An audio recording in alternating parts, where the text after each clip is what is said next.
നമസ്കാരം, ലൂസ് ടോക്കിലേക്ക് സ്വാഗതം. നമസ്കാരം. ഏതായാലും ഇന്നലെ എമ്പുരാൻ പോയി കണ്ടു. ഇന്ന് നമ്മുടെ നാട്ടിലെ ചർച്ചാ വിഷയം ഇത് മാത്രമേ ഉള്ളൂ കേട്ടോ. 2 ദിവസമായിട്ടല്ലേ? അതെ 2 ദിവസം രാഷ്ട്രീയ ചർച്ചകൾ ഒന്നും നടക്കുന്നില്ല. എല്ലാം ഇത് മാത്രം. എങ്ങനെയുണ്ട് സിനിമ കണ്ടിട്ട്? എന്താണ് ഒരു അഭിപ്രായം സിനിമ കണ്ടിട്ട്? ഈ എമ്പുരാനെ കുറിച്ച് അഭിപ്രായം പറയണമെങ്കിൽ 2-3 വശങ്ങളുണ്ട്. ഒന്ന്, എമ്പുരാന്റെ രാഷ്ട്രീയം പറയണം, രാഷ്ട്രീയ അടിസ്ഥാനത്തിലുള്ള വിവാദം പറയണം, സിനിമയുടെ ക്വാളിറ്റി എന്ന് പറയുന്നത്, ഇത് ഒരുപാട് കാര്യങ്ങളുണ്ട്. രാഷ്ട്രീയം ആദ്യം പറയും. ഇന്നിപ്പോൾ RSSന്റെ മുഹമ്മദ് റാം ഓർഗനൈസർ അല്പം മുമ്പ് അവർ പിന്നെ പറഞ്ഞിട്ടുണ്ട്, ഇത് വ്യക്തമായ രാഷ്ട്രീയ ലക്ഷ്യത്തോടെ എടുത്ത സിനിമ തന്നെയാണെന്ന് രൂക്ഷമായി വിമർശിച്ചിട്ടുണ്ട്. രാഷ്ട്രീയമുണ്ടോ ഈ സിനിമയിൽ? ഇത് വളരെ ഗൗരവത്തോടെ കാണേണ്ട കാര്യം. ഇതിനകത്ത് സിനിമയിൽ രാഷ്ട്രീയമുണ്ട്, അതീവ ഗൗരവമായ രാഷ്ട്രീയമുണ്ട്. അത് മോദി വിരുദ്ധ രാഷ്ട്രീയമാണ്. മോദിയും അമിത്ഷായും ചേർന്ന് ഗുജറാത്തിൽ കലാപമുണ്ടാക്കി. ആ ഗുജറാത്ത് കലാപത്തിൻ്റെ പശ്ചാത്തലത്തിൽ അവർ അധികാരമുണ്ടാക്കിയെന്നും അധികാരത്തിൻ്റെ ബലത്തിൽ അവർ കേരളം പിടിക്കാൻ വേണ്ടി ഇവിടെ മറ്റേ സുരേന്ദ്രൻ പറഞ്ഞല്ലോ 35 സീറ്റ് ഞങ്ങൾ ഉറപ്പിക്കുന്നു. അപ്പോൾ ആ കേരളം പിടിക്കാൻ വേണ്ടി ഇവരിവിടെ മറ്റേ മുല്ലപ്പെരിയാർ അണക്കെട്ടിന് ബോംബ് വെക്കാൻ പദ്ധതി കിട്ടും എന്നൊക്കെ തരത്തിലുള്ള പക്കാ പൊളിറ്റിക്കൽ സ്റ്റോറിയാണ്. സുരേന്ദ്രന്റെ കഥാപാത്രത്തിൽ എത്തുന്നത് സുരാജാണ്. ഏതാണ് സുരേന്ദ്രനോട് ചേരും തരത്തിലുള്ള പേര്, എന്തോ സുരാജേന്ദ്രൻ അങ്ങനെ ഒരു സാധനയുടെ പേരും കൊടുത്തിരിക്കുന്നത്. അപ്പം അങ്ങനെ തന്നെ പൊളിറ്റിക്സ് ഉണ്ട്. അപ്പോൾ അതിനെ രണ്ടായിട്ട് കാണാം. ഒന്ന്, രാഷ്ട്രീയം സിനിമയിൽ പറയുന്നത് തെറ്റല്ല എന്ന് വിശ്വസിക്കുന്നു. എത്ര രാഷ്ട്രീയ സിനിമകൾ മലയാളത്തിലുണ്ട്? എല്ലാം അങ്ങനെയാണല്ലോ. എത്രയോ സിനിമകളുണ്ട്. ഈ മറ്റേ സുരേഷ് ഗോപിയുടെ അടക്കമുള്ള സിനിമകൾ രാഷ്ട്രീയ വിമർശനമുള്ള സിനിമ. ഈ നാടെന്ന് പറഞ്ഞ പണ്ട് ഐവിശ്വര സിനിമ വന്നതോട് കൂടിയാണ് ഈ രാഷ്ട്രീയ സിനിമകൾ മലയാള സിനിമ ആരംഭിച്ചത്. രാഷ്ട്രീയ സിനിമകൾ ഇറങ്ങുന്നതോ അല്ലെങ്കിൽ മോദി സർക്കാരിനെ വിമർശിക്കുന്നതോ അല്ലെങ്കിൽ ഒരു ചരിത്ര സംഭവത്തെ സംഘപരിവാർ പറയുന്നത് പോലെ തെറ്റായി വ്യാഖ്യാനിക്കുന്നതോ ഒന്നും തെറ്റല്ല. കാരണം MT വാസുദേവൻ എന്ന 2-ാം മുഴം എന്ന് പറയുന്ന ഒരു പുസ്തകം എഴുതിയത് അത് ചരിത്രത്തിൽ നിന്ന് മാറിയാണ് എഴുതിയത്. വടക്കൻ വീരഗാഥയിൽ സംഭവിച്ചു. അത് സാഹിത്യം അങ്ങനെയാണ്, സാഹിത്യ സിനിമ അങ്ങനെയാണ്. അതുകൊണ്ട് ആദ്യമേ പറയട്ടെ, ഈ സിനിമയെക്കെതിരെ സംഘപരിവാർ കടന്ന് ബഹളം വയ്ക്കുന്നതിനോട് എനിക്ക് യോജിപ്പില്ല. കാരണം അത് തിരിച്ചവർക്കും ചെയ്യാമല്ലോ. ഇപ്പം രാജ്യത്തെ മോചിപ്പിക്കുന്നതിന് വേണ്ടി ഉണ്ടാക്കിയിട്ടുള്ള ഒരു മഹത്തായ കലാപമായിരുന്നു എന്ന തരത്തിൽ അവർക്കും ചെയ്യാമല്ലോ ഗുജറാത്തിൽ. അതിൽ തെറ്റൊന്നുമില്ല. മാത്രമല്ല കേരള സ്റ്റോറി അതിനോട് മറുഭാഗം എതിർത്തിരുന്നു. മാത്രമല്ല ഇപ്പൊ സംഭവിച്ചിരിക്കുന്നത് എന്താണെന്ന് വെച്ചാൽ ഇടതുപക്ഷ പിന്നെ അനുകൂലികളായിട്ടുള്ള ആളുകൾ സോഷ്യൽ മീഡിയയിൽ വന്നുകൊണ്ട് നേരെ തിരിച്ചു പറയുകയാണ്, വിമർശിക്കുകയാണ്. അതുകൊണ്ട് ഞാനിതിനെ കാണുന്നത് ഈ സംഘപരിവാറിനെ കൃത്യമായി ടാർഗറ്റ് ചെയ്തുകൊണ്ടുള്ള സിനിമയാണ്. ആ ടാർഗറ്റ് ചെയ്തുകൊണ്ട് സിനിമ എടുക്കരുത് നമ്മുടെ രാജ്യത്ത് നിയമമൊന്നുമില്ല. അതുകൊണ്ട് ഈ സംഘപരിവാറുകാർ ഇതിൻ്റെ പേരിൽ കരയുന്നതും ബഹളം വയ്ക്കുന്നതിനോടും എനിക്ക് അത്ഭുതമാണ്. എനിക്ക് അങ്ങനെ ആവാം. പക്ഷേ ഇവിടെ ഒരു പ്രോബ്ലം എന്താണെന്ന് വെച്ചാൽ, ഇപ്പം നിങ്ങൾ വന്ന് കിങ് ആൻഡ് കമ്മീഷണറോ അല്ലെങ്കിൽ എന്താണ് ഈ നാടോ, ഇതെല്ലാം പൊളിറ്റിക്കൽ സിനിമ എന്ന തരത്തിലാണ് ഇവിടെ പബ്ലിസിറ്റി കൊടുത്തതും റിലീസ് ചെയ്തതും.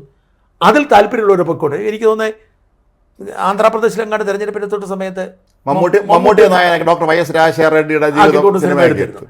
ഇതൊന്നും തെറ്റല്ല, ഇതൊക്കെ ശരിയാണ്. പക്ഷെ ഇവിടുത്തെ പെശക എന്താണെന്ന് വെച്ചാൽ, ഇവിടെ നമ്മൾ എപ്പോഴും ഈ സിനിമയെക്കുറിച്ചുള്ള ഏത് ചർച്ചയും നമ്മൾ നയിക്കുമ്പോൾ അല്ലെങ്കിൽ പറയുമ്പോൾ നമ്മൾ പരിഗണന കൊടുക്കേണ്ട ആദ്യത്തെ കാര്യം ലൂസിഫർ എന്ന സിനിമയാണ്. മലയാളിയുടെ ചലച്ചിത്രാവബോധത്തെ മാറ്റി എഴുതിയ ഒരു കൊമേഴ്ഷ്യൽ പടമായിരുന്നു ലൂസിഫർ. ലൂസിഫറിലെ സ്റ്റീഫൻ നെടുമ്പള്ളി മലയാളികളെ വല്ലാതെ കോരിത്തിരിപ്പിച്ചൊരു കഥാപാത്രമാണ്. ആ സിനിമയുടെ മെയ്ക്ക്, ആ സിനിമയുടെ പശ്ചാത്തലം, ആ സിനിമയുടെ കഥ, ആ സിനിമയുടെ ഒരു ആക്ഷൻ ഹീറോയിസും ഒക്കെ മലയാളികളെ വല്ലാതെ ഇഷ്ടപ്പെടുത്തിയിരുന്നു. അപ്പോൾ അതിൻ്റെ അടുത്ത ഘട്ടം എന്ന് പറയുമ്പോൾ ആളുകൾ പ്രതീക്ഷിക്കുന്നതും അതിന് കൊടുത്തിരിക്കുന്ന ഒരു എന്താ പറയുന്ന ഒരു ഹൈപ്പും ഇതിന്റെ 4 പടി മുകളിൽ നിൽക്കും ബിൽഡപ്പും അത് വരുമ്പോൾ ഇപ്പോൾ ഉദാഹരണത്തിന് പലതരത്തിലുള്ള ബിൽഡപ്പ് കൊടുത്തു. ഒന്ന്, ലൂസിഫറിന്റെ 2-ാം ഭാഗം, അതായത് ഈ സ്റ്റീഫൻ നെടുമ്പള്ളിക്ക് എന്ത് സംഭവിച്ചു, ഇതാണല്ലോ സ്വാഭാവികമായിട്ട് ആളുകൾക്ക് ആഗ്രഹിക്കും. ആരായിരുന്നു സ്റ്റീഫൻ നെടുമ്പള്ളി അല്ലെങ്കിൽ ഖുറേഷി, എന്താണ് അബ്രാം ഖുറേഷി ആരാണെന്ന് അറിയാൻ വേണ്ടിയിട്ടുള്ള ആകാംക്ഷയോടെ ഇരിക്കുമ്പോൾ അവർ പറയുകയാണ്, നമ്മളോട് പറയുകയാണ്, പബ്ലിസിറ്റി പറയുകയാണ്, അഭിമുഖത്തിൽ പറയുകയാണ്, ഇൻ്റർവ്യൂ പറയുകയാണ്, ടെയിലർ പറയുകയാണ്, എല്ലാം നമ്മളോട് പറയുന്നത് ഇതിൻ്റെ 10 ഇരട്ടി നല്ല സിനിമ, 10 ഇരട്ടി മേക്കിംഗ് കോസ്റ്റ്, പല ഇരട്ടി മേക്കിംഗ് കോസ്റ്റ്, ഇത്രയും സസ്പെൻസ് കാത്തുസൂക്ഷിച്ച മറ്റൊരു സിനിമയുണ്ടോ, ഇത്രയും കോസ്റ്റ്, പിന്നെ അതുപോലെ തന്നെ ഇത്ര. അപ്പം നമ്മുടെ ഒരു പ്രതീക്ഷ എന്ന് പറയുന്നത് അതിൻ്റെ മുകളിലാണ്. അവൻ്റെ അകത്ത് കൊണ്ടുപോയി രാഷ്ട്രീയം തിരികെ കയറ്റി ഇത് ചതിയാണ്. എൻ്റെ ഒരു പ്രശ്നം ഇത്രേ ഉള്ളൂ. അതായത് പൊളിറ്റിക്കൽ സിനിമ എടുക്കുന്നതിലോ മോദിയെ വിമർശിക്കുന്നതിലോ എനിക്കൊരു അഭിപ്രായ വ്യത്യാസമില്ല. മോദിയെ വിമർശിക്കാം, അവർക്ക് ഈവൻ ഗുജറാത്ത് കലാപത്തെ ഏതർത്ഥത്തിൽ വേണമെങ്കിലും അവർക്ക് വ്യാഖ്യാനിക്കാം. ഗുജറാത്ത് കലാപം ഭയങ്കരമായി ഇവിടെ വ്യാഖ്യാനിക്കപ്പെട്ടു എന്ന് ഏതർത്ഥത്തിൽ വേണമെങ്കിലും വ്യാഖ്യാനിക്കാം. അതിലൊന്നും തെറ്റ് ഞാൻ കാണുന്നത്. പക്ഷെ ജനങ്ങളെ കബളിപ്പിക്കരുത്. ഈ അവിടെയാണ് പടം പ്രശ്നം. കാണാൻ പോയ മനുഷ്യരെ ഗുജറാത്ത് കലാപം കാണാനോ രാഷ്ട്രീയ സിനിമ കാണാനോ പോയതല്ല. മാത്രമല്ല ആദ്യത്തെ ഷോ കണ്ട് പുറത്തിറങ്ങിയ മോഹൻലാലിന്റെ മുഖം നമ്മൾ വല്ലാതെ മ്ലാനമായിരുന്നു. സ്വാഭാവികം അദ്ദേഹം സിനിമയുടെ പ്രിവ്യൂലും കണ്ടിട്ടില്ലേ നമുക്ക് സംശയം തോന്നുന്നു. അതൊക്കെ പല കഥകൾ അങ്ങനെ പറയുന്നുണ്ട്. പക്ഷെ മോഹൻലാലിനെ പോലൊരു, എനിക്ക് ഇപ്പോഴും പല, ഞാൻ അടുത്ത കാലത്ത് വെച്ചൊരു പോസ്റ്റ്, മോഹൻലാലിനെ അറിഞ്ഞിരുന്നില്ല ഈ പല സീനുകളും കയറ്റിയത് ഈ കലാപത്തിന്റെ, ഗുജറാത്ത് കലാപം ഇല്ലായിരുന്നൊക്കെ പറഞ്ഞില്ല. പക്ഷെ മോഹൻലാലിനെ പോലൊരു നടനെ അങ്ങനെ ചതിക്കാൻ മാത്രമുള്ള ധൈര്യം പൃഥ്വിക്കുണ്ടോ? അതാണ് ഇവിടെ വരുന്നൊരു സംശയം. കാരണം മോഹൻലാലിനെ പോലെ ഇത്രയും ഒരു വലിയ സ്റ്റേച്ചറിൽ നിൽക്കുന്ന ഒരു നടനോട് ഇത് കഥയുടെ മുഴുവൻ കണ്ടന്റും പറഞ്ഞു കൊടുത്ത് കാണുമായിരിക്കുമല്ലോ തീർച്ചയായും. കഥ മുഴുവൻ തിരക്കഥയും വായിക്കാതെ, മുഴുവൻ സംഭവം ഇല്ലാതെ മോഹൻലാൽ, അത് എനിക്ക് വിശ്വാസം. അതുപോലെ സ്ക്രിപ്റ്റ് അവസാനം മാറ്റപ്പെട്ടോ? മോഹൻലാലും ഒരു പക്ഷേ കണ്ട സ്ക്രിപ്റ്റ് തന്നെ ആയിരുന്നു ചിത്രീകരിച്ചെന്നുള്ള സ്വാഭാവിക ഒരു സംശയം ഉയർന്നു വരുന്നു. അത്രയും ഒരു ചതി ചെയ്യാനുള്ള ധൈര്യം പൃഥ്വിക്കുണ്ടോ? കാരണം ഒരു കുടുംബം വളരെ പേഴ്സണൽ ബന്ധമുള്ളവരാണ് എല്ലാവരും തമ്മിൽ. പിന്നെ ഇതിൻ്റെ അകത്തുള്ള പ്രശ്നം ഇത്രേ ഉള്ളൂ. ഈ മോഹൻലാലിനെ കുറിച്ച് ഞാൻ കേട്ടിട്ടുള്ള ഒരു കാര്യം, അയാൾ സൗഹൃദങ്ങളിൽ വീണു പോകുന്ന മനുഷ്യനാണ്. അപ്പോൾ ദിലീപുമായിട്ട് വളരെ അടുപ്പമായിരുന്നു അദ്ദേഹത്തിന്. പക്ഷെ ആ ദിലീപ് കേസ് വന്നവിടെ പതിയെ ഒരു അകലം പാലിച്ചങ്ങ് പോയി. ഇപ്പോൾ പൃഥ്വിയാണ് ഇയാളെ കൺട്രോൾ ചെയ്യുന്നതെന്ന് പറയുന്നത്. ഇയാൾ ബേസിക്കലി ഒരു പാവത്താനാണ്. ഈ മോഹൻലാൽ വെറും പാവത്താനാണ്, ഒരു നല്ല മനുഷ്യനാണ്. അപ്പോൾ ഇയാൾ പൃഥ്വിയുടെ ഗുണം വെച്ചാൽ പൃഥ്വിക്ക് എന്താണ്, ഇരട്ട എഞ്ചിനാണ് പൃഥ്വിയേക്കാൾ ബുദ്ധിയുണ്ട് പൃഥ്വിയുടെ ഭാര്യയ്ക്ക്. BBC ലേഖയായിരുന്നു. മാത്രമല്ല പൃഥ്വിയേക്കാൾ ബുദ്ധിയുണ്ട്, നല്ല ഒന്നാന്തരം ബിസിനസ്സുകാരിയാണ്, ഇംഗ്ലീഷ് എല്ലാം എല്ലാ അർത്ഥത്തിലും ചെയ്യാൻ പല അതിബുദ്ധിമതിയായ അതിപ്രഗത്ഭയായ ഒരു സ്ത്രീയാണ്. അവരുടെ അഹങ്കാരം അല്പം കൂടുതലാണ്. പിന്നെ അത് തന്നെ തരത്തിൽ പോയി കളിക്കാടാണ് എന്ന് പറഞ്ഞാൽ അഹങ്കാരത്തിന്റെ ഒരു എന്താണ് എക്സ്ട്രീം ലെവലിലാണ്. അതാണെങ്കിൽ പോലും ഈ പൃഥ്വിയുടെ ഒരു മാനസികമായ ഒരു സൈക്കോളജിക്കൽ കൺട്രോളിലേക്ക് ഒരു പരിധി വരെ ലാലേട്ടൻ പോയിട്ടുണ്ടോ എന്ന് സംശയിക്കുന്നു. അങ്ങനെയാവാം. അപ്പൊ അതാവാം. എനിവേ, അപ്പൊ ഈ സിനിമയിൽ വന്ന യഥാർത്ഥ പ്രശ്നം പൊളിറ്റിക്കൽ സിനിമ അല്ല എന്ന് ധരിപ്പിച്ചുകൊണ്ട്, ആക്ഷൻ സിനിമയാണ് ധരിപ്പിച്ചുകൊണ്ട് ഒരു പൊളിറ്റിക്കൽ സിനിമ അഭിനയിച്ചു. ഒന്ന്, അതേസമയം പൊളിറ്റിക്കൽ സിനിമയ്ക്കുള്ള എന്തെങ്കിലും മേന്മ അതിനുണ്ടോ? ഇല്ല. അവിടെയാണ് രാജ്യം. നമ്മൾ ഈ പൊളിറ്റിക്സ് പറയുമ്പം ഈ സിനിമ ഗുജറാത്ത് കലാപത്തിൻ്റെ പശ്ചാത്തലത്തിൽ അവിടെ നിന്ന് രക്ഷപ്പെട്ടു പോരുന്ന ഒരാളാണ് പൃഥ്വിരാജിൻ്റെ കഥാപാത്രം. ഈ കഥാപാത്രത്തിൻ്റെ പേര് പോലും നമ്മുടെ മനസ്സിലില്ല. ഇനി ഈ പൃഥ്വിരാജിൻ്റെ കഥാപാത്രം അല്ല ഈ സിനിമയുടെ നായകൻ. സിനിമയുടെ നായകൻ മോഹൻലാൽ തന്നെയാണ്. അപ്പം ഈ പൃഥ്വിരാജിൻ്റെ കഥാപാത്രത്തിൻ്റെ ബാല്യത്തിലേക്ക് ഈ സിനിമയെ കൊണ്ടുപോകേണ്ട ഒരു കാര്യവുമില്ല. അതിന് പ്രസക്തി ഇല്ലല്ലോ. ഒരു പ്രസക്തി ബാല്യം കാണിക്കേണ്ട കാര്യമില്ലല്ലോ. മോഹൻലാലിന്റെ ബാല്യമോ മോഹൻലാലിന്റെ ഭാവിയോ ഒക്കെ കാണിക്കുന്ന, അതായത് ഈ അബ്രഹാം ഖുറേഷിയുടെ സാധ്യതകൾ കാണിക്കുക, അല്ലെങ്കിൽ സ്റ്റീഫൻ നെടുമ്പള്ളിയെ കാണിക്കുന്നത് മനസ്സിലാക്കാം. എല്ലാവർക്കും താല്പര്യം അതിലും ആയിരുന്നു, അതാണല്ലോ നായകൻ മോഹൻലാലാണല്ലോ. അപ്പൊ ഈ സിനിമ ആദ്യത്തെ ഒരു 3/4 മണിക്കൂർ സ്പെൻഡ് ചെയ്ത് മുഴുവൻ ഈ കലാപവുമായി ബന്ധപ്പെട്ട കാര്യം, അതും ഈ ഗ്രാഫിക്സ് ആണ്.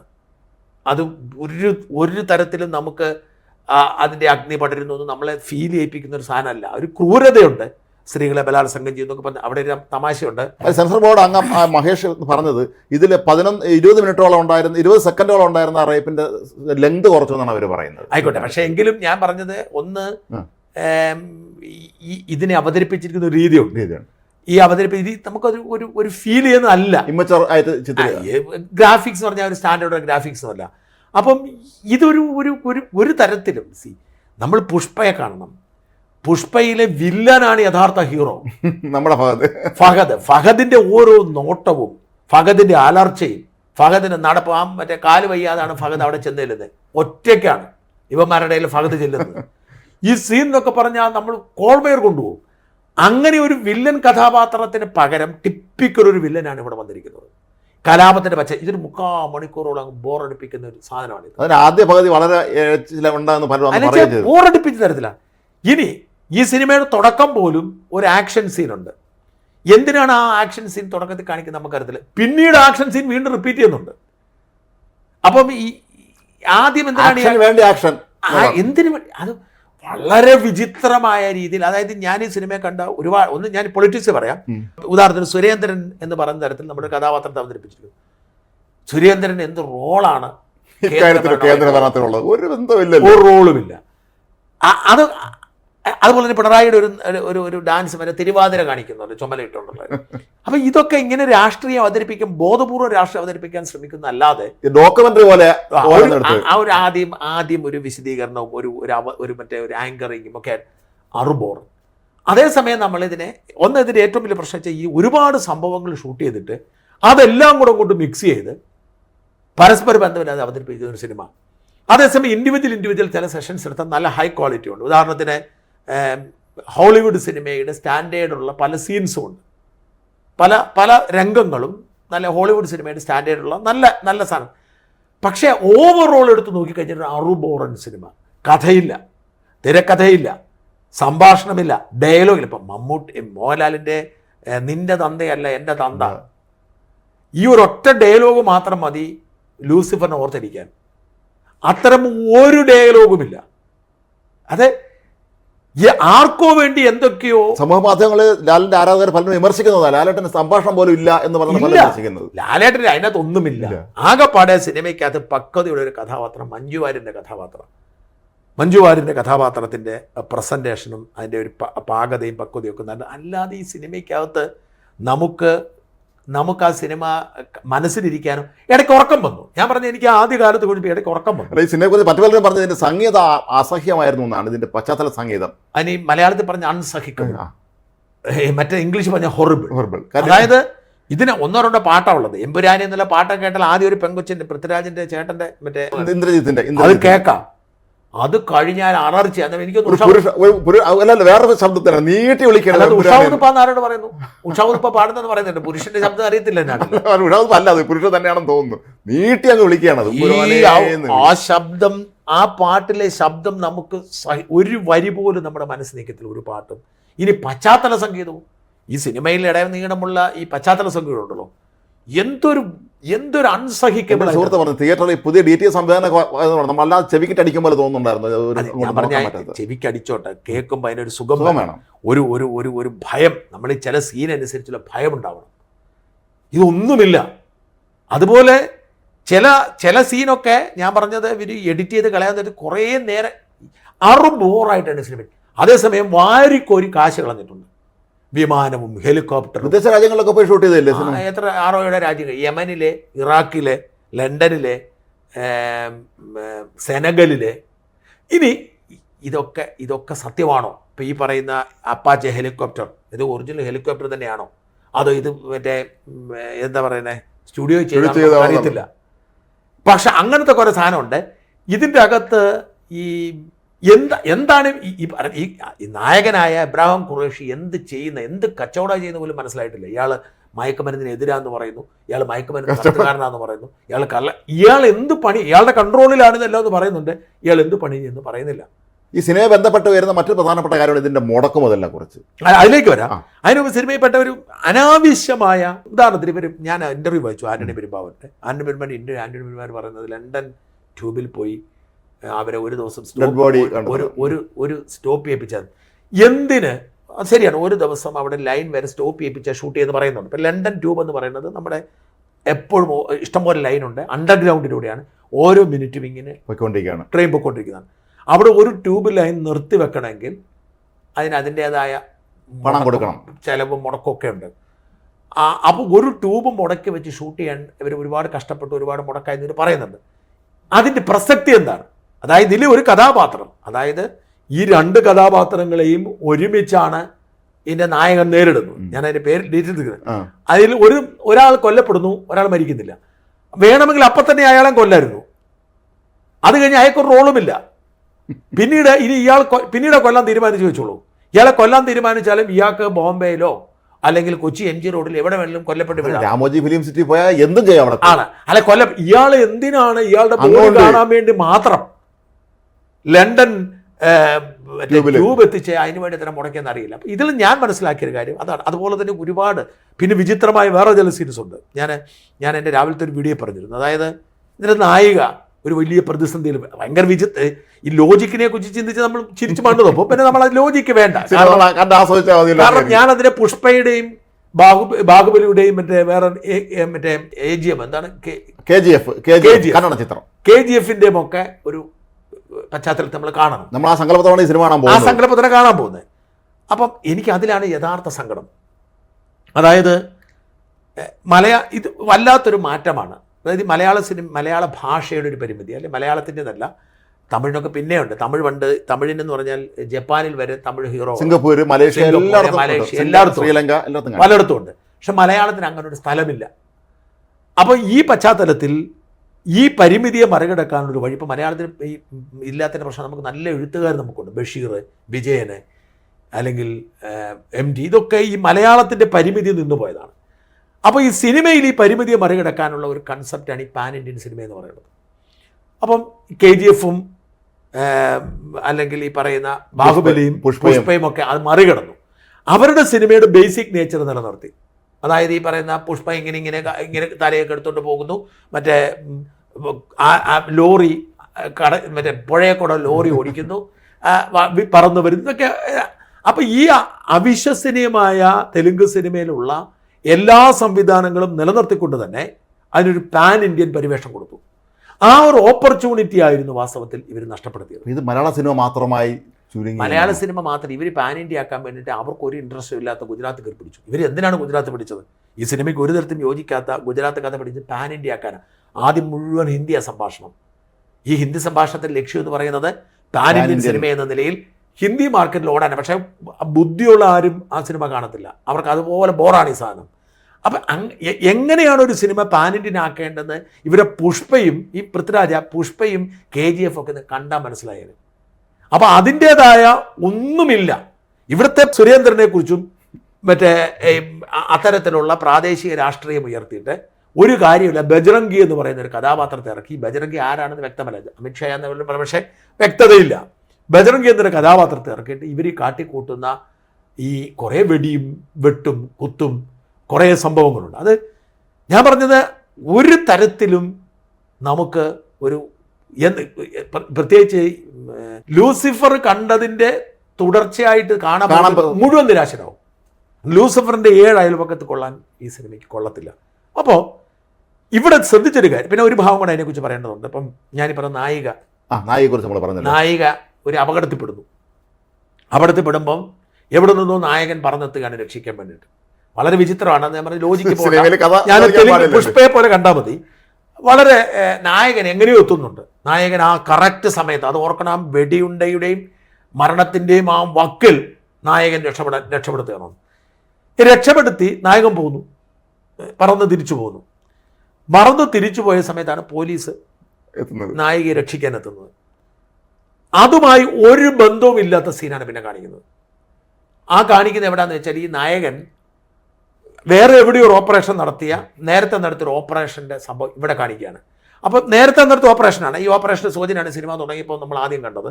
പക്ഷേ ഈ ഓപ്പറേഷൻ എന്തിന് ഇവിടെ കാണിക്കുന്നു? കാരണം ഈ നായികയ്ക്ക് ഈ ഓപ്പറേഷനോട് ഒരു ബന്ധവുമില്ല, ഒരു പരിചയവുമില്ല. അപ്പോൾ ഞാൻ ഓർത്തു തന്നാൽ പിന്നെ കഴിഞ്ഞു, മറ്റേ നായികയെ രക്ഷപ്പെടുത്തിക്കൊണ്ട് പോയി, അടുത്ത ആളോ എന്ന് ഓർത്തു. ഈ ഓപ്പറേഷൻ കഴിഞ്ഞിട്ട് പെട്ടെന്ന് വീണ്ടും നമ്മുടെ പോലീസുകാർ മാഡം പോകാം എന്ന് പറഞ്ഞ് കൊണ്ടുപോകുമ്പോഴാണ് എന്തിനു വേണ്ടി ആ സീൻ അവിടെ കൊണ്ട് കുത്തിക്കയറ്റി. ഇതിൻ്റെ അർത്ഥം എന്താ മനസ്സിലാക്കേണ്ടത്? ഇവർക്ക് എന്നെ ചെയ്യണമെന്ന് നടത്തില്ല. കുറേ അവിടെ ഇവിടെയും കൊണ്ട് ഷൂട്ട്. ഞാൻ ഇന്ന് അന്വേഷിച്ചപ്പം യഥാർത്ഥത്തിൽ നമ്മൾ സിനിമയെ കാണുന്ന പോലെ ഈ പല രാജ്യങ്ങളിൽ പോയി ഷൂട്ട് ചെയ്തതല്ല. ഇവിടുന്ന് കുറേ സീൻസ് ഷൂട്ട് ചെയ്തിട്ട് സെറ്റിട്ട് തന്നെ ചെയ്തതാണ്. ഇങ്ങനെ കുറേ കൂട്ടി വെച്ചിട്ട് ഇത് എങ്ങനെ സംയോജിപ്പിക്കണമെന്നൊരു ധാരണയില്ലാതെ, അതായത് സംവിധാനത്തിൻ്റെ ABCD പോലും അറിയത്തില്ല എന്ന് പറയുന്ന തരത്തിൽ എല്ലാം കൂടെ കൂട്ടി യോജിപ്പിച്ച് എന്തോ സെറ്റ് ചെയ്ത് ഉണ്ടാക്കിയിരിക്കുന്ന ഒരു സിനിമ. അറുബോറൻ സിനിമ ഒരു തരത്തിലും നമുക്ക് നല്ല സിനിമ എന്ന് പറയാൻ പറ്റുന്നത്. ചെമ്മീൻ എന്ന് പറഞ്ഞ മലയാളത്തിൻ്റെ ഏറ്റവും വലിയ ഇതിഹാസം ചിത്രീകരിച്ച് കഴിഞ്ഞപ്പോഴേക്കും അതിൻ്റെ എത്ര ഇരട്ടി ഫിലിം പെൻഡിങ് ഉണ്ടായിരുന്നതാണ്. പക്ഷേ ഋഷേഷ് മുഖർജിയാണ് എഡിറ്റ് ചെയ്യാൻ വന്നത് ആ സിനിമ. അദ്ദേഹത്തിൻ്റെ ആ ഒരു നമുക്കായിട്ട് പല പ്രഗത്ഭനായ സംവിധായകനാണ്, എല്ലാവരും ഉണ്ട്. പക്ഷേ എങ്കിൽ പോലും ഋഷേഷ് മുഖർജിക്ക് അതിൽ വലിയൊരു സംഭാവന ചെയ്യാൻ കഴിഞ്ഞിരുന്നതാണ് കേട്ടുള്ളത്. ആ എഡിറ്റ് ചെയ്ത് ഒരു ഭംഗിയാക്കി എടുക്കുന്നത്. എഡിറ്റിങ്ങും പശ്ചാത്തല സംഗീതവും വളരെ നിർണായകമായ, ക്യാമറയും വളരെ നിർണായകം. ഇത് ക്യാമറ തീരെ മോശമല്ല, പക്ഷേ എല്ലാവരും പറയുന്ന പോലെ അസാധാരണമായൊരു ക്യാമറയൊന്നുമല്ല. പക്ഷേ ഇത്രയും വലിയൊരു ക്യാൻവാസിൽ തരക്കേടില്ലാതെ ക്യാമറ പകർത്തി. പക്ഷെ നമുക്ക് നമ്മുടെ മനസ്സിൽ തങ്ങി നിൽക്കുന്നൊരു സീനോ ഒരു ഡയലോഗോ ഒരു പാട്ടോ ഒരു ശബ്ദമോ അല്ലെങ്കിൽ ഒന്നുമില്ല. വെറുതെ എന്തൊക്കെയോ കാണിക്കൂട്ടിയിരിക്കുന്ന ഒരു സിനിമ. ഇപ്പോൾ ഉദാഹരണത്തിന് ഇത് പറയുമ്പോൾ ഒരു കഥയും കൂടെ പറയാം. ഇതിലെ ഒരു എന്താ പറയുന്നത്, ഒരു തിരുത്തൽവാദി ഉണ്ടല്ലോ, നമ്മുടെ ഗോവർദ്ധൻ. ഈ ഗോവർദ്ധനെ ഇടയ്ക്ക് ഗോവർദ്ധൻ ഇതിൻ്റെ അകത്തുണ്ട്. ഈ ഗോവർദ്ധൻ്റെ റോൾ എന്നാന്ന് പോലും വ്യക്തമല്ലാത്ത തരത്തിൽ ഇടയ്ക്കിടയ്ക്ക് ഗോവർദ്ധൻ പ്രത്യക്ഷപ്പെടുന്നുണ്ട്. എന്നിട്ട് ഈ ഗോവർദ്ധനെ ഇവിടെ എവിടെയെങ്കിലും വെച്ച് ഒരു ടെലിഫോണിൽ സംസാരിക്കുമോ അല്ലെങ്കിൽ എന്തെങ്കിലും ഞാൻ എന്താ പറയാം, ഗോവർദ്ധനെ വളരെ നാടകീയമായിട്ട് നമ്മുടെ ആൻ്റണി പെരുമ്പാവൂരിൻ്റെ കഥാപാത്രം ഇവിടുന്ന് മുക്കുന്നുണ്ട്. നേരെ അമേരിക്കയ്ക്കോ ലണ്ടനോ കൊണ്ട് കൊണ്ടുപോവാണ്. ഇത് എന്തിനാണ്? എൻ്റെ ചോദ്യം, ഈ ഗോവർദ്ധനെ എന്തിനാണ് അമേരിക്ക അമേരിക്കയ്ക്ക് കൊണ്ടുപോയത് അല്ലെങ്കിൽ ലണ്ടന് കൊണ്ടുപോയത്? ഗോവർദ്ധനെ അല്ലാതെ ഇവിടുന്ന് ഇത്തരത്തിൽ ഈ സിനിമ ചെയ്തവർക്ക് പോലും ധാരണയില്ലാത്ത ഒരുപാട് സീൻസ് ഉള്ളവരും അലുകുലുത്ത് പടം. അപ്പോൾ ഇതിൻ്റെ അകത്ത് ഞാൻ കണ്ട ഒരു പ്രത്യേകത, ഈ സിനിമ ആരാന്റെ കയ്യിലെ നമ്മുടെ കാട്ടിലെ തടി ലൈക്ക വന്നു. സുഭാസ്കരൻ എന്ന് പറഞ്ഞ ആൾ വന്നു, ശ്രീലങ്കൻ ബേസ്ഡ്. അയാൾ ബേസിക്കലി ലണ്ടൻ ബേസ്ഡ് ആണ്, ശ്രീലങ്കൻ ബേസ്ഡ് അല്ല, ശ്രീലങ്കൻ വംശജനാണ്. അപ്പോൾ ഇയാളെ സംബന്ധിച്ചിടത്തോളം ഈ ലൈക്ക എന്ന് പറഞ്ഞാൽ എനിക്ക് ഇയാളെ പരിചയമുണ്ട്. ഇപ്പോൾ ഇത്ര കാലം മുമ്പ്. എൻ്റെ കാരണം വെച്ചാൽ ഇയാൾ ഈ ലൈക്ക തുടങ്ങുന്ന സമയത്ത് ഈ ഞങ്ങളൊക്കെ ഇംഗ്ലണ്ടിലുള്ള സമയത്ത് ശ്രീലങ്കക്കാരൻ തമിഴനാണോ അദ്ദേഹം? ശ്രീലങ്ക അല്ല, ഇയാൾ അവിടെ അല്ല, തമിഴൻ. ഇയാൾ അവിടെ ഈ ചെറിയ ഒരു ബിസിനസ് തുടങ്ങി. ആ ബിസിനസ് തുടങ്ങിയ സമയത്ത് അന്നത്തെ കാലത്ത് വിദേശത്തേക്ക് ഫോൺ വിളിക്കുന്ന കാർഡാണ്. നമ്മുടെ ലാൻഡ് ഫോണിൽ നിന്ന് നമ്മൾ ലാൻഡ് ഫോൺ കുത്തിയിട്ട് ഒരു കാർഡിലെ നമ്പർ ഒരു 18-20 നമ്പർ കാണും. ഈ നമ്പർ കുത്തിയിട്ട് നമ്മൾ വിളിക്കുന്നത്. അതിന് റേറ്റ് കുറഞ്ഞ് കിട്ടി. ഇത് തുടങ്ങിയതാണ്. ഇയാൾ എന്നെ കണ്ടുപിടിച്ചെന്ന് പറഞ്ഞാൽ ഇത് മാറ്റി, ടെക്നോളജി മാറ്റി. എന്നിട്ട് പകരം ഒരു സിം കാർഡ് മൊബൈൽ വന്നപ്പോൾ സിം കാർഡ് അയാൾ ഇൻസ്റ്റാൾ കണ്ടുപിടിച്ചു. എന്നിട്ട് സിം കാർഡ് ഇട്ടാൽ നിങ്ങൾക്ക് ഇതേ തരത്തിൽ നാട്ടിലേക്ക് വിളിക്കാം. അപ്പം ആളുകളെല്ലാം ഈ ലൈക്കാൻ മേടിക്കാൻ തുടങ്ങി. വിദേശത്തേക്ക് വിളിക്കുന്നവർ മുഴുവൻ ലൈക്കാൻ മേടിക്കാൻ തുടങ്ങി. അത് ഇന്ത്യയിലേക്കൊക്കെ അന്നത്തെ കാലത്ത് ചെറിയ പൈസ ഉള്ളൂ. അത് കഴിഞ്ഞ് പിന്നെ ലൈക്ക തന്നെ അവിടുത്തെ ഒരു മൊബൈൽ ബ്രാൻഡായി മാറി. അത് കഴിഞ്ഞ് ഇപ്പോഴും ലൈക്ക്, ഇപ്പം എനിക്ക് ഇപ്പോഴും എനിക്ക് UK ലൈക്കയുടെ സിമ്മാണ് ഉള്ളത്. അത് ഇവിടുത്തെ പോലെ റെസ്ട്രിക്ഷൻ, നമ്മൾ അവിടെ ചെന്ന ഉടനെ ഏത് കടയിൽ നിന്ന് ലൈക്കയുടെ സിം കിട്ടും. അപ്പം ഈ ലൈക്കയുടെ സിം നമുക്ക് UK മൊബൈലായി അതിൽ നേരിട്ട് വിളിക്കാം, അങ്ങനെ സംവിധാനം. പക്ഷേ അതിൻ്റെ ഇടയ്ക്ക് എന്തോ പ്രശ്നം കണ്ടായിരുന്നു. കാരണം ശ്രീലങ്കൻ പുലികളുമായി ബന്ധപ്പെട്ട് എന്തോ ഒരു പ്രശ്നം ഉണ്ടായിരുന്നതാണ്. അപ്പം അങ്ങനെ എന്തോ ഒരു കേസം കണ്ട് എന്തോ അയാൾ 2000 കോടി രൂപയുമായി അയാൾ സിനിമാ നിർമ്മാണത്തിന് ഇവിടെ വരുവാണ്. നാട്ടിൽ ഇന്ത്യൻ സിനിമയിൽ അയാൾ പൈസ ഇൻവെസ്റ്റ് ചെയ്യണം. തോട്ടപ്പടം മുഴുവൻ ചിരഞ്ജീവിയുടെയോ ഇന്ത്യനോ കമലഹാസൻ്റെ ആരാണ്ട് എല്ലാം പൊളിഞ്ഞു പോയി. ഇയാൾ കൊണ്ടുവന്നേരം 1000 കോടിയിലധികം രൂപ തീർന്നു പോയി. ഇങ്ങനെ തുടങ്ങി വെച്ചൊരു സിനിമയാണ് ഇതും. അവസാനം ഇയാൾക്ക് മനസ്സിലായി 2 കാരണം. ഒരു പക്ഷെങ്കിൽ സിനിമയുടെ ഈ മോദി സർക്കാരുമായിട്ട് ഗുസ്തി പിടിച്ചാൽ പണിയാവുമെന്ന് മാറിപ്പോയതുകൊണ്ടാവാം, അല്ലെങ്കിൽ ഈ സിനിമ ഇങ്ങനെ പോയ ലാഭത്തിൽ മനസ്സിലായി. അതുകൊണ്ടാണ് ഇയാൾ ഇത് ഉപേക്ഷിച്ചത്. ഇയാൾ ഉപേക്ഷിച്ചിട്ട് അവിടെ ഗോകുലം ഗോപാലൻ രംഗത്ത് വരുന്നു. ഞാൻ ഗോകുലം ഗോപാലനോട് സംസാരിച്ചത് പലപ്പോഴും ഇതിൻ്റെ കണക്കൊക്കെ വരുമ്പോൾ പലരും ചോദിക്കാൻ ഞാൻ ഗോകുലം ഗോപാലനോട് സംസാരിച്ചിട്ടാണ്, അല്ലാതെ വെറുതെ ഒന്നുമല്ല. ഗോകുലം ഗോപാലൻ എങ്ങനെയാണെന്ന് ചോർത്തെടുക്കുന്നത് നമുക്കറിയാം. അപ്പം ഗോകുലം ഗോപാലൻ ഇതിന് ഏതാണ്ട് 180 കോടി രൂപ കാശായിട്ട് തന്നെ ചിലവായി. Production cost. ഇതിൻ്റെ GST 30%, 18% GST 226 കോടി രൂപയാണ് മൊത്തം ചിലവ്. മലയാള സിനിമ 226 കോടി മുടക്കി ഉണ്ടാക്കണമെന്നുണ്ടെങ്കിൽ ലാഭം ഉണ്ടാകുന്നത് അതിന് 350-400 കോടി രൂപ കിട്ടണം. മുടക്കുമതി തിരിച്ച്. കാരണം എന്ന് വെച്ചാൽ 30% ഈ പറഞ്ഞ നമ്മൾ ഈ പൈസ സിനിമയിൽ കിട്ടുന്ന പൈസയുടെ എത്ര വികസിച്ചു പോകുന്നുണ്ട്. 40% തിയേറ്റർ 30% ടാക്സ് അടയ്ക്കണം. GST വേറെ, GST മറ്റേ ആദ്യത്തെ ചെലവിൻ്റെയാണ്. 30% ടാക്സ് അടയ്ക്കണം കിട്ടുന്ന കളക്ഷൻ്റെ. പിന്നെ അതെല്ലാം കൂടെ പോയി കഴിയുമ്പോൾ ഈ സിനിമ മിനിമം കോസ്റ്റ് കവർ ചെയ്യണമെങ്കിൽ 350-400 കോടിക്കിടയിൽ കളക്ട് ചെയ്യണം, അല്ലാതെ ഇത് പറഞ്ഞിട്ട് കാര്യമില്ല. അപ്പം ഈ സിനിമയിൽ പൃഥ്വിരാജ് എന്ന് പറഞ്ഞ ആൾ ചെയ്തതെന്ന് ആരാൻ്റെ കയ്യിൽ പോക്കറ്റ് എന്നതിന് ഭാര്യ വലിച്ചങ്ങ് ചിലവാക്കി. ഇത്ര ഞാൻ മുമ്പ് സൂചിപ്പിച്ച ആ ഒരു ബോഡിക്ക് വേണ്ടിയിട്ട് ലണ്ടനിൽ ഷൂട്ട് ചെയ്യേണ്ട കാര്യമില്ല. അതുപോലെ ഒരുപാട് സീൻസ് ഈ സിനിമ ഇതിന് പകുതി ചെലവിൽ നല്ല ആനിമേഷൻ അറിയാവുന്ന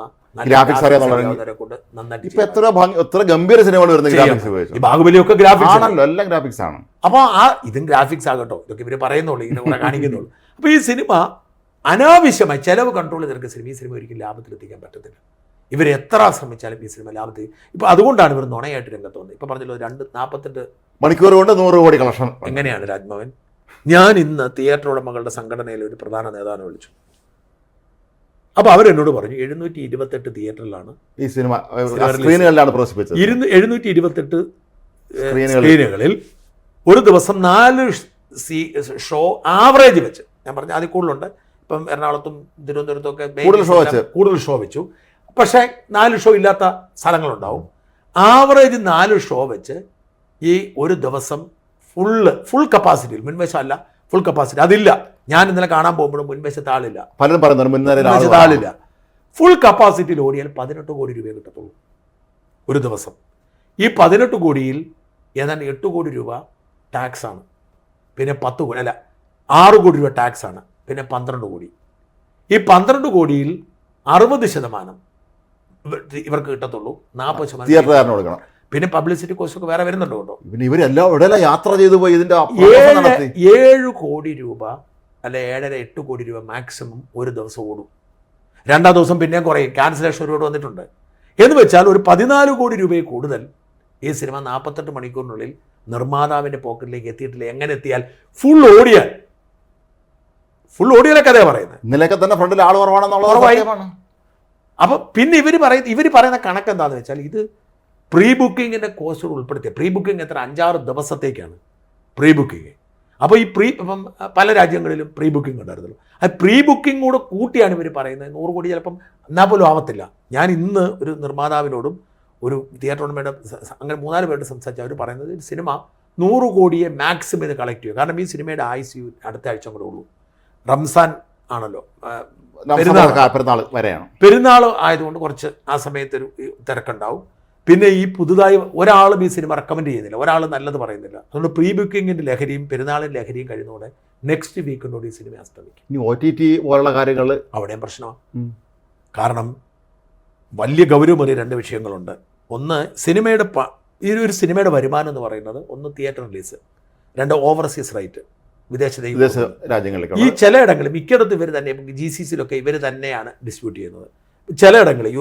ചിലയിടങ്ങളിലൊക്കെ ഇവർ പൈസയ്ക്ക് കൊടുക്കുന്നുണ്ട് ഓവർസീസ് റൈറ്റ്. 3, ഈ OTT പ്ലസ് സാറ്റലൈറ്റ് റൈറ്റ്. ഈ OTTയും സാറ്റലൈറ്റും നേരത്തെ വിറ്റിട്ടില്ല, ഇവരത് കഴിഞ്ഞൊരു ഹൈപ്പ് അനുസരിച്ച് കൊടുക്കാനിരുന്നതാണ്. അപ്പോൾ ഇവർക്ക് ഉദ്ദേശിച്ച റേറ്റ് കിട്ടത്തില്ല, ഇനി കിട്ടത്തില്ല. ഇത് ഇതായി അവിടെ മാത്രം 2 പ്രശ്നം ഉണ്ടായി. അപ്പോൾ ഇവരെന്നെ ചെയ്തതെന്ന് വെച്ചാൽ ഏഷ്യാനെറ്റുമായിട്ട് ഒരു ധാരണയിലെത്തി. അതിന് 2-3 കാരണമുണ്ട്. ഒന്ന്, ഏഷ്യാനെറ്റ്, ഞാനത് വളരെ വ്യക്തമായി അറിഞ്ഞിട്ട് പറഞ്ഞു, വെറുതെ പറയുന്നില്ല. ഏഷ്യാനെറ്റ്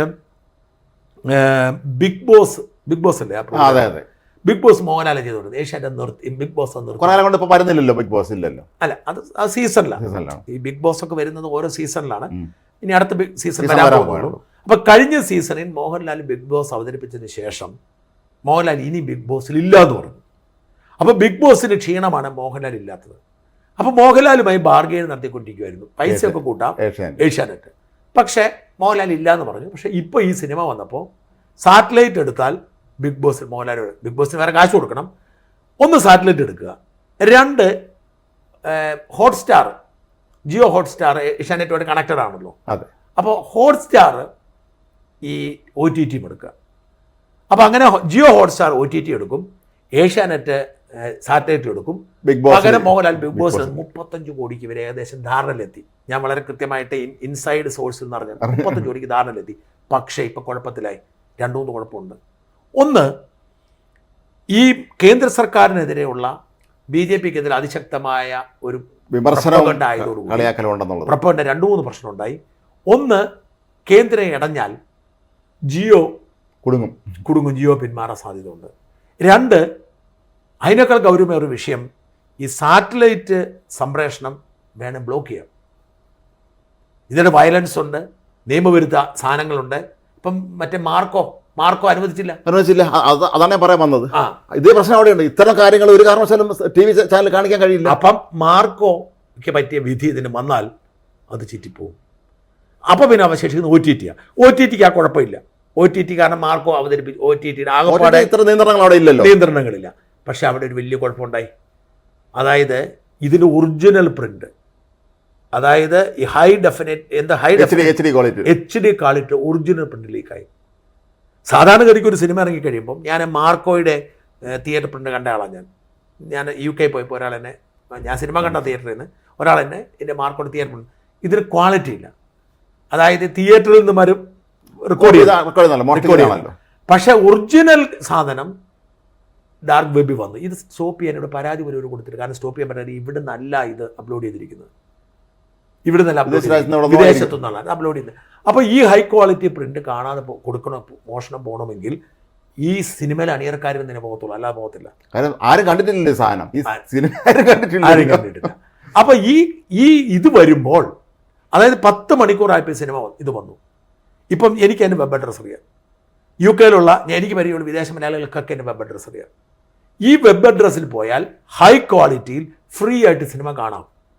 അപ്പോൾ പിന്നെ ആരാണ് കാശ് കൊടുത്ത് ഇത്രയും കാശ് കൊടുത്ത് കാണാൻ? അപ്പോൾ ഒ ടി ടിക്കാരൻ അവനെടുത്ത് അങ്ങനെ ഗുണമുണ്ടോ? അത് എന്നോ ഇവൻ ഒ ടി ടിക്കാരൻ എന്താ ഗുണമുണ്ടാകുന്നത്? അതുകൊണ്ട് ഒ ടി ടിക്കും സാറ്റലൈറ്റിനും ഇവർ 35 കോടിയുടെ കച്ചവടം ഉറപ്പിച്ചെങ്കിലും വലിയ പ്രതിസന്ധിയാണ്. എന്ന് മാത്രമല്ല ഇപ്പോൾ കട്ടിങ് തുടങ്ങി, ഇന്ന് സെൻസർ ചെയ്യുന്നു പറയുന്നത്. അതൊരു വലിയ വിഷയമാണ്. ഒരു സിനിമ റിലീസ് ചെയ്തതിന് ശേഷം വീണ്ടും അതിന്റെ ഭാഗങ്ങൾ കട്ട് ചെയ്ത് മാറ്റുക എന്ന് പറയുമ്പോൾ അത് കണ്ടിട്ടുള്ള ആളെ സംബന്ധിച്ചിടത്തോളം അവർ ഞെട്ടും. ഇവരെ കണ്ട പല ഭാഗങ്ങളും ഇങ്ങനെ കാണില്ല, കട്ട് ചെയ്യുക. അപ്പം ചുരുക്കി പറഞ്ഞാൽ ഇത് വലിയ പണി ചോദിച്ചു വാങ്ങിയിരിക്കുകയാണ്. അത് പൃഥ്വിരാജിൻ്റെ ഒരു അഹങ്കാരവും, പ്രത്യേകിച്ച് പൃഥ്വിരാജിൻ്റെ ഭാര്യയുടെയൊക്കെ ഒരു അഹങ്കാരമുണ്ട്. പൃഥ്വിരാജിൻ്റെ ഒരു അഹങ്കാരവും അമിത ആത്മവിശ്വാസവും തൻ്റെ ഉള്ളം കൈയിലാണ് സിനിമ എന്നൊരു തോന്നലും അതുണ്ടാക്കിയൊരു തിരിച്ചടിയാണ്. അത് ഒരുപാട് ചതി ഇതിനകത്ത് ഈ പറഞ്ഞില്ലേ, ഈ സിനിമ ഇങ്ങനെ ജനങ്ങളെ കബളിപ്പിച്ചാണ് സിനിമ കൊണ്ട് അവതരിപ്പിച്ചത്. ഇതിൻ്റെ ഒരു ഇതിനി ഇതിൻ്റെ പ്രതികരണം ഇവിടെ ഒന്നും തീരൂല. കാരണം ഇതിൻ്റെ സാമ്പത്തിക ഇടപാടിൻ്റെ വിശദാംശങ്ങളിലേക്ക് പോയാൽ സുഭാസ്കരനും ഗോകുലം ഗോപാലും ഒക്കെ എല്ലാവരും ഇവിടെ ഒരു കാര്യം പ്രത്യേകം ശ്രദ്ധിക്കണം. ഈ സിനിമ ഇത്രയും പ്രതിസന്ധിയിലായി സുഭാസ്കരൻ ലൈക്കം പിന്മാറി, പൃഥ്വിരാജ് 1 രൂപ മുടക്കിയില്ല. പൃഥ്വിരാജ് നല്ല നിർമ്മാണ കമ്പനിയില്ലേ, സ്വന്തം ഉണ്ടല്ലോ. 1 രൂപ മുടക്കിയില്ലല്ലോ. 1 രൂപ പൃഥ്വിരാജ് മുടക്കിയോ? മോഹൻലാൽ പലപ്പോഴും അദ്ദേഹത്തിന്റെ സിനിമകൾ അദ്ദേഹം പൈസ മുടക്കാറുണ്ടായിരുന്നു. ആശീർവാദ് മോഹൻലാലിൻ്റെ ആണല്ലോ, നമുക്കിത് പറയുമ്പോൾ പറയാന്നുള്ളൂ. ആന്റണി പെരുമ്പാവൂർ നഷ്ടമുണ്ടായി, മോഹൻലാലിന് നഷ്ടമുണ്ടായി. അപ്പോൾ മോഹൻലാലിന് സാമ്പത്തിക നഷ്ടമുണ്ടായി, മാനഹാനി ഉണ്ടായി. ഈ മോഹൻലാലിനെ മോഹൻലാൽ BJP ആയിട്ടൊക്കെ നല്ല ബന്ധമാണ്, മോദിയൊക്കെ ആയിട്ട് നല്ല ബന്ധമാണ്. ആ ബന്ധം വഷളാക്കുന്ന സാഹചര്യമായി. ഇതിൻ്റെ സിനിമയുടെ ആഫ്റ്റർ എഫക്റ്റ് എന്ന് പറഞ്ഞാൽ അതാണ്. മോഹൻലാൽ ചില സിനിമകൾ ഇടയ്ക്ക് പരാജയപ്പെടുകയും ചെയ്തിരുന്നു. അപ്പോൾ ഈ സിനിമ വളരെ പ്രതീക്ഷയോടെ തന്നെയാണ് ഇതിൻ്റെ ആരാധകരും ഒരുപക്ഷെ മോഹൻലാലൊക്കെ തന്നെ കണ്ടിരുന്നത്. ഭയങ്കര അതായത് ഈ സിനിമ എന്ന് പറഞ്ഞ ട്രാജഡി ആയിപ്പോയി. അത് പൃഥ്വിയുടെ അമിതമായ ആത്മവിശ്വാസവും ജനങ്ങളുടെ മനസ്സിലേക്ക് കയറാൻ വേണ്ടിയിട്ട് ഈ വ്യാജ പ്രചരണവും ഈ തള്ളും എല്ലാം കൂടെ കൂടി ഒരു കാര്യമാണ്. തള്ളിന് വലിയൊരു റോളുണ്ട് ഈ സിനിമയ്ക്ക്. പക്ഷേ ഈ തള്ളും ഈ സംഖ്യകളുടെ വിരോധം ഇല്ലായിരുന്നെങ്കിൽ ഈ സിനിമ 8 നില പൊട്ടിയത്. ഇപ്പോൾ കുറച്ചെങ്കിലും പിടിച്ചു നിൽക്കുന്നത് ഈ തള്ളുള്ളത് കൊണ്ടാണല്ലോ ഈ പ്രീ ബുക്കിംഗ് നടക്കുന്നത്. അതുപോലെ തന്നെ സംഖ്യകൾ കലിപ്പോട് ഇറങ്ങുന്നതോടുകൂടി മറുഭാഗം രംഗത്തിറങ്ങും. ഈ സിനിമയുടെ ഗുണമെന്ന് പറയുന്നത് ഞാൻ ഇന്ന് രാവിലെ വീഡിയോ സൂചിപ്പിച്ച തള്ളും സംഖ്യക്കലിപ്പാണ്. ഈ സംഖ്യക്കലിപ്പ് ഉള്ളതുകൊണ്ടാണ്. അല്ലെങ്കിൽ ഈ സിനിമ നിലം തൊടത്തില്ലായിരുന്നു. ഗ്രൂപ്പുകളൊക്കെ അല്ലെങ്കിൽ ഈ സിനിമ നിലം തൊടത്തില്ലായിരുന്നു. സിനിമ എന്ന നിലയിൽ ഇതൊരു വലിയ പരാജയമാണ്. പ്രത്യേകിച്ച് സിനിമ എന്ന് പറയുമ്പോൾ സിനിമയുടെ ക്വാളിറ്റി നോക്കിയല്ല, നമ്മൾ പുഷ്പയും ബാഹുബലിയൊക്കെ കാണാം, അല്ലെങ്കിൽ പോട്ടെ ലൂസിഫർ കാണണ്ട, മൂടിപ്പോയി കണ്ട സിനിമ എന്ന നിലയിൽ ഇതൊരു പരാജയമാണ്. അല്ല, അത്തരത്തിലുള്ള നമ്മളെല്ലാം വലിയ പ്രതീക്ഷ നമ്മളിൽ ഉണ്ടായിരുന്നു. ആ പ്രതീക്ഷ ഇവർ ഉണ്ടാക്കി നമ്മളിലേക്ക്. ഒരു ഭയങ്കര സംഭവമാണ് വരുന്നതെന്ന് ഉണ്ടാക്കി. പലപ്പോഴും ഇത് ഇത്തരം ഹൈപ്പ് പല സിനിമകളെയും പിന്നീട് ദോഷകരെ ബാധിച്ചിട്ട് ഇത് ഭയങ്കര ആർപ്പുകളോട് വരികയും ഇത് ചെന്ന് കാണുമ്പോൾ ഇതിലൊന്നും ഇല്ലാതിരിക്കുകയും ചെയ്താൽ ഒറ്റയടിക്ക് അതിൻ്റെ താഴോട്ടങ്ങ് വാസിക്കും. ഈ ചതിയെല്ലാം മനസ്സിലാവും. പണ്ടാണ് നമ്മളാരും അറിയത്തില്ല. കാരണം നേരത്തെ എന്ന് പറഞ്ഞ ഒരു സിനിമയ്ക്ക് 200 കോടി 300 കോടി എന്നൊക്കെ പറഞ്ഞാൽ നമ്മൾ വിശ്വസിക്കുമായിരുന്നു. പക്ഷേ ഇപ്പം നിർമ്മാതാക്കൾ, ഞാനിന്ന് രാവിലെ ചോദിച്ചു, അടുത്ത മാസമേ പുറത്ത് വിടത്തുള്ളൂ പറഞ്ഞു. നിർമ്മാതാക്കളെ കണക്ക് ഉടനെ പുറത്ത് വിടാൻ പറ്റത്തില്ല. അപ്പം നിർമ്മാതാക്കൾ കണക്ക് പുറത്ത് വിടും. കണക്ക് പുറത്ത് വിടുമ്പോൾ തിയേറ്റർ കളക്ഷൻ എത്രയാണെന്നറിയാം. ഇതേ തള്ളല്ലായിരുന്നോ എന്താ പടത്തിൻ്റെ പേര്, ആടുജീവിതത്തിന്. എന്നിട്ട് അതിന് മുടക്കുമുതൽ കിട്ടിയിരുന്നില്ലേ പറഞ്ഞു. അവസാനം അപ്പോൾ യഥാർത്ഥത്തിൽ ഇതാണ് അവസ്ഥ. എന്തായാലും പൃഥ്വിരാജിൻ്റെ അമിതമായ ആത്മവിശ്വാസം എത്തപ്പെട്ടിരിക്കുന്ന ഒരു വിനയാണിത്. മോഹൻലാൽ ഒരു ആവശ്യമില്ലാതെ ഒരു വള്ളിക്കെട്ടി പിടിച്ചു. മോഹൻലാലിൻ്റെ കരിയറിലും വലിയ തിരിച്ചടിയായിരിക്കും ഇത്. ഇനി ഉണ്ടാകാൻ പോകുന്ന രാഷ്ട്രീയ പ്രത്യാഘാതങ്ങളൊക്കെ തന്നെ നമ്മൾ നേടേണ്ടി വരും. അതുമായി ബന്ധപ്പെട്ട ഒരുപാട് കേന്ദ്ര സർക്കാരിന്റെ ഇടപെടലുകളൊക്കെ ഉണ്ടാകാം. എന്തായാലും എമ്പുരാൻ എന്ന് പറയുന്ന സിനിമ ഒരു പരാജയമാണ് എന്ന നിഗമനത്തിലെത്തി അവസാനിപ്പിക്കേണ്ടി വരും. നന്ദി.